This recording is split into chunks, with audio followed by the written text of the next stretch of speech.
So remember how I said OSC works on by sending data on different ports?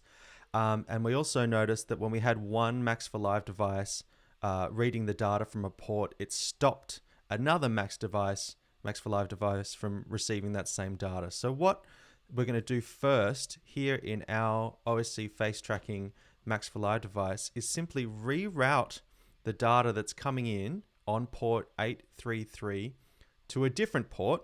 You can basically choose any number, I think 4-digit number, but I'm just going to pick one and see if it works. So that the next device down the chain can receive it. And then when we make some alterations to it, it'll hopefully kind of pass that on as well. So in this Max for Live device, I'm going to zoom out. Oh, I'm going to make a new device or a new object here. So the new object, if I just do it down the bottom, I'm going to press N for new object, and I'm going to type UDP, but not receive this time, but send. Now, if you're like me, for some reason, when you just create a UDP object, now there's probably a good reason for this, I just don't know what it is, it doesn't kind of work right, hence it's being orange. But my workaround, and hopefully this works for you too, is to right click on it, open up the help, and in the help file, if we unlock it, we have a working UDP send object. So I'm just going to copy that object, close the help, delete this one, and paste this one. And Max is happy again. Cool. So what I want to do now is I'm going to put this down here below. I'm going to pull this down so I get a bit more space and then I can zoom in. So we said before that we have our face OSC data coming in here. This first outlet has the pose. Of that pose, we have 3 bits of information: the position of my face, scale, and orientation. The position is here. This is the X position or X coordinate and the Y coordinate. Let's see if there we go. So to use this, the way OSC works is that we just need to give the value kind of a name. It kind of works similar to HTML in that there's a sort of a folder system. Not too sure on a good way to technically explain it, but basically we need to take this data, give it a name, and then send it to here. So that name, the way we're going to give it a name is to use the object called prepend, because prepend means to put something before what's coming in.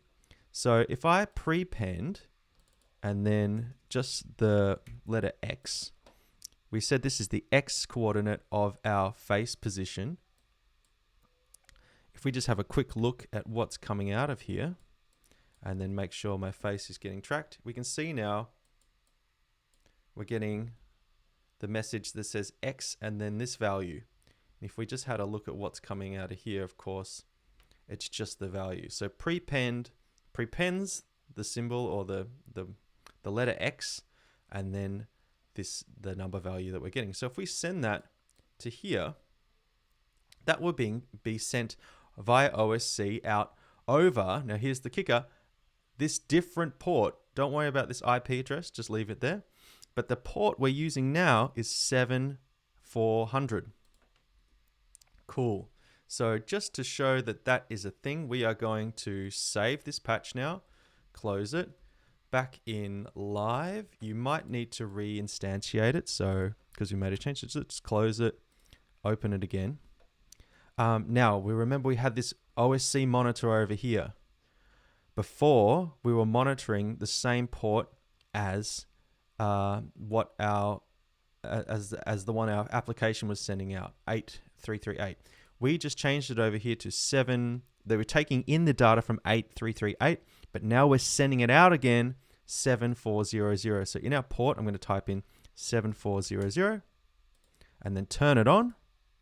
And hopefully when it finds our face, fantastic. And notice before it was said something like nostril, and sometimes it would change. Now all we're getting from here is just the X coordinate. And that's going to be really useful in our next video. See you there.